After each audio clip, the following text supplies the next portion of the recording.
So, back from another VGC guide, and this time we are looking at Cleaver.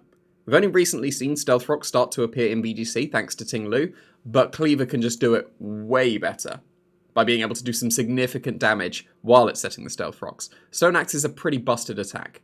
It's going to be basically as strong as Stone Edge thanks to sharpness, boosting it by 1.5. It's going to have 97 base power. That's basically the same thing, but it's also more accurate. 90 is way better than 80, and setting Stealth Rocks is pretty busted, because you're going to be able to break all the focus sashes as they switch in. You're going to be able to chip away at the teams that like to pivot around all the time. It's going to be a very, very good attack, and that immediately puts Cleaver up there in terms of viability. I thought the typing was pretty bad. Like Bug and Rock, it seems like it would be pretty bad, but it's only weak to 3 things. It doesn't resist much, but it's only weak to 3 things, so it's not actually a terrible typing. And when you need to change it, Water is a very good one, because, for example, Urshifu's just going to Surging Strikes KO you. Water will be a nice one to resist that. It also resists Steel, which is one of the other weaknesses that Cleaver would have. Rock is the other one, and you're neutral, so Water ends up being pretty nice for Cleaver as the defensive type. Its attack is brilliant. 135 base attack, you're going to do some serious damage, especially with the sharpness boosting Stone Axe and X Scissor, and any other sharpness slicing moves that you would want to go for, but these are probably the better ones.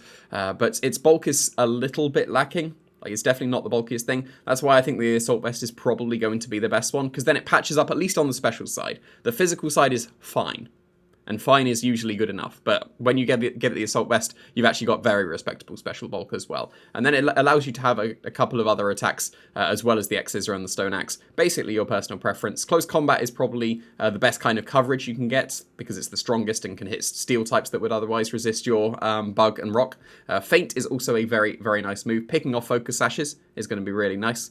You're going to be able to break through protect, so they can't safely protect in front of you, which is also quite nice, because that's what the attack investment is for. It's so that a max defense Tornadus will definitely be KO'd by a Stone Axe into a Feint if they manage to survive the Stone Axe originally. Like, Stone Axe straight up has a chance to KO, but Feint guarantees it afterwards, which is really nice. And then it will out-prioritize any of their prankster stuff they would want to go for.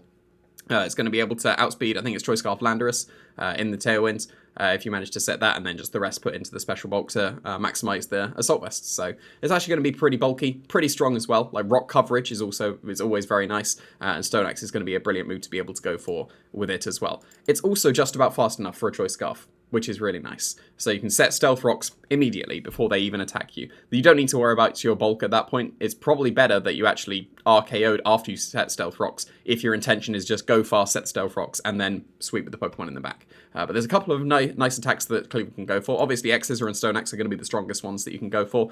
Rock Blast is a way of OHKOing Chen Pao, because you're going to be faster than it with the Choice Scarf, and then you can OHKO it through the Focus Sash. If you get 3 hits, 2 hits isn't enough, but 3 or more, well, it wouldn't be 3 or more, because you'd only get 3, and then it would KO. But Rock Blast can just OHKO Chen Pao through the Focus Sash, which is really nice. Choice Scarf Rock Slide is always busted in VGC, and this would be Stab Rock Slide. So Rock Slide's absolutely worth considering. Then you just basically have three Rock type attacks, but these are just recommended moves. You don't necessarily need to have all 4 of these, because these are some more attacks that would be good on Choice Scarf. This isn't a recommended move set. This is just other moves that would be good on the Choice Scarf one. Obviously, pivoting with U-turn.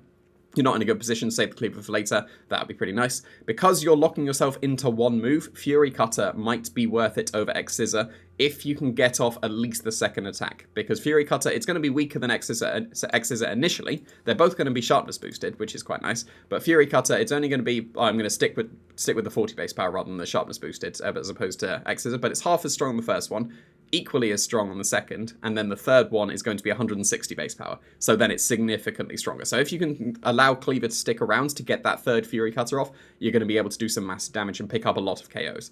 Rock Tomb is a nice way of doing some speed control while also being able to do some damage, and it's going to be very respectable damage because it is a stab Rock Tomb, like with the Rock Slides being able to get the stab on top of those. Can also just go for a Choice Scarf Tailwinds. For some reason, even though it doesn't get wings, it still gets Tailwinds. I know that Scyther gets it and then it just evolves, but it gets Tailwind, and you can go for a Choice Scarf Tailwind, outspeed the opponent with the other Pokemon. Just make sure you switch afterwards if your Choice Scarf into Tailwind. But speaking of the Tailwind, it can definitely do it as a supportive Pokemon if it needs to. You can just go for a Tailwind with a Focus Sash, and you're going to be reasonably fast and be able to make use of it when you do get the Tailwind up. But if you're going with like the support Cleaver, you should probably just be Focus Sash, you should probably just be max speed, and then don't worry about doing damage because this is supporting. Stone Axe, obviously, you should always have Stone Axe on Cleaver, that's the entire point of it, because you can get the Stealth Rocks. Feint's going to be nice for the previously mentions, like supporting.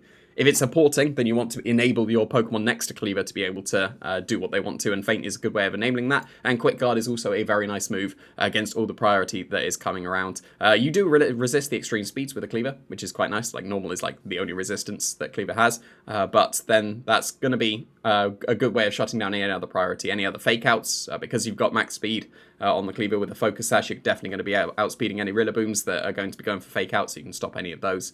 Not quite a Sneasler. Sneasler will be able to fake out before your Quick Guard, but you can stop with the Sucker Punches as well. So I think Support Cleaver would be perfectly reasonable. I would argue that because its bulk is okay, Assault Vest is surely the way to go, but Choice Scarf is very viable as well.